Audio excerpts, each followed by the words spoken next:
Hello there, ladies and gentlemen. My name is Nick. Welcome to a new fair and square episode of First Try. Today's game is Square Brawl, a MOBA developed by Landfall Games. And by MOBA I mean multiplayer offline battle arena. Got you there for a moment, didn't I? Anyway, Landfall Games also developed a game called Brawl, which is currently in early access. In this game, however, you're not brawling in the air. Actually, you are brawling squares as a square on a square plane, mostly shooting colored squares that sometimes explode into even more squares that hopefully kill the enemy squares. If enemies survive though, you as a square can melee other squares by slicing them up fair and square. Okay, I'll stop with the squaring already. A square. Squares. The game is made in the Unity engine, so no big options menus are to be expected. You have rebindable keys in the launcher, and you get to see the key map here. You can also toggle things like AA, screen shake, and other things like that. And you also have separate sliders for music and sound effects. The game runs at a solid 60 FPS, so all in all, performance-wise, I've got nothing to complain about. When you play the game quite a bit, the music tends to get a little bit monotonous.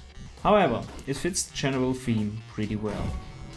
In terms of graphics, well, the game consists of pixels. However, good looking particle effects and lighting effects make the game look not that shoddy at all. Now, before we go into the game, I'd like to talk about the customization settings you can do before starting one. Firstly, you can pick how many players/bots you'd like to have in your game. After that, you can choose the game mode and some additional parameters like speed, health and weapon variety. After that, you pick your color and you're good to go. In the game itself, you see where you're aiming at via a small pixel that is hovering around you. You can have 2 weapons equipped per map or alive depending on what your settings are. Each weapon has a certain cooldown and a varying knockback effect, which can also be used as a boost. In terms of movement, you have your simple jump to ascend vertically, but what you can do as well is handling yourself up a platform, which enables some nice strategies and adds greatly to the depth of the game. Killing your enemies can be achieved in several ways. Either you kick them off the map in any direction, or you reduce the hit points to 0. In terms of variety, the game certainly has you covered.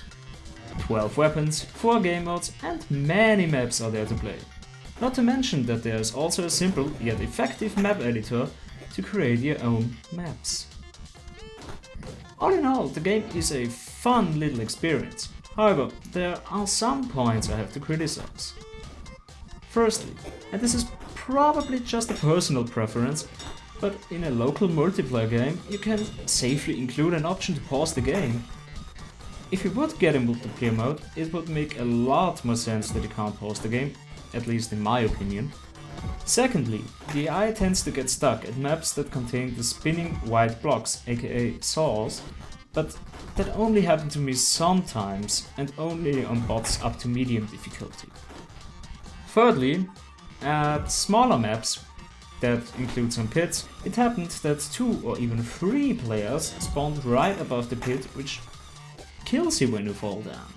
If that is the case with the release version, I'm not so sure, but that might be something to bear in mind. Conclusions? The game has a fair amount of content for its price and it is quite fun to play with other people around. However, if the game had a multiplayer mode, I would say that it is a definite buy.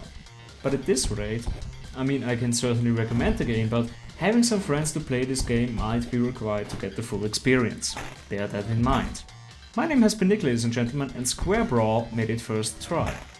And I shall see you next time.